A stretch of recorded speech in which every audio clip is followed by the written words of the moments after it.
July 1st and 2nd, it's Friday and Saturday, and I'm in Detroit. Dun, da, da, da.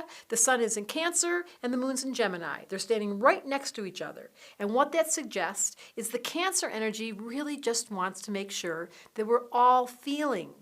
The point of water signs in astrology is to actively choose to let yourself be human.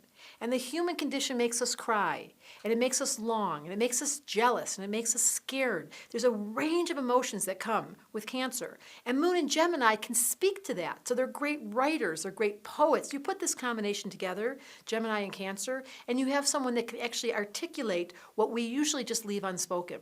And emotions, when they're verbalized or articulated, when someone can really say it without being inhibited, you're like watching them on the TV and they're really emotional and they're in the middle of a sad story. And you're like, we project onto actors and actresses to do this expression of Cancer Gemini because we're so awkward about being honest emotionally. Emotional wisdom is admitting that everybody is human and they're a little strange. Go ahead.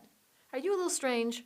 Do you find yourself at times holding your feelings in or getting your feelings hurt? Welcome to Cancer. Or do you find yourself at times not feeling anything and being numb? Water signs can turn to ice.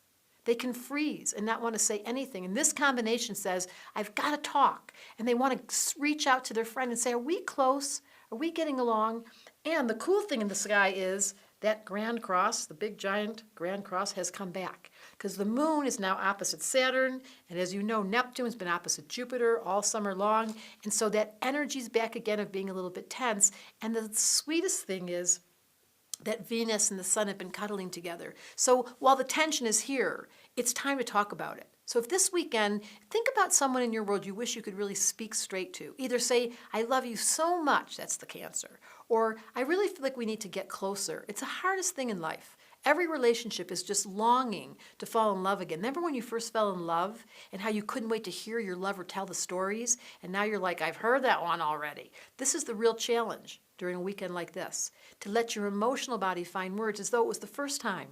That's my gift to you. I look at your chart and I see you like through the eyes of love and I go, wow, you're so cool. And that's why you call an astrologer. Debra, SilvermanAstrology.com. If you want a reading and I can look at your chart and help you, that would be my pleasure. Astrology Answers brought Debra Silverman to you to say, you guys, are you in love with you? Because at the end of the story, when they finally finish here, they're going to have you standing next to St. Peter, and he's going to go, how'd you do? And you're going to start telling him stories. Oh, Cancer, oi, wait till you hear what happened to me. And he's like, no, I have one question. Did you fall in love with yourself? The farthest thing from the Cancer's mind. Then you go, what?